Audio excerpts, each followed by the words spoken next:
ওর নাকে দেখেন এই জায়গাটা কিন্তু চিকন টাইপের, এই জায়গাটা একটু মোটা টাইপের, আবার নাকটা একটু শর্টও আছে, হালকা একটু শর্টও আছে। সেক্ষেত্রে আমরা ওর নাকটা হচ্ছে লম্বা করার চেষ্টা করব।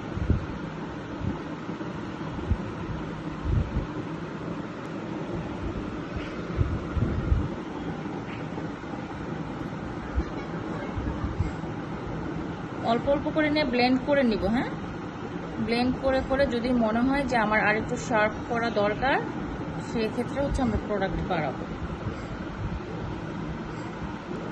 কন্ট্রোলিং ঠিক না হলে কিন্তু নাক বাঁকা হয়ে যাবে।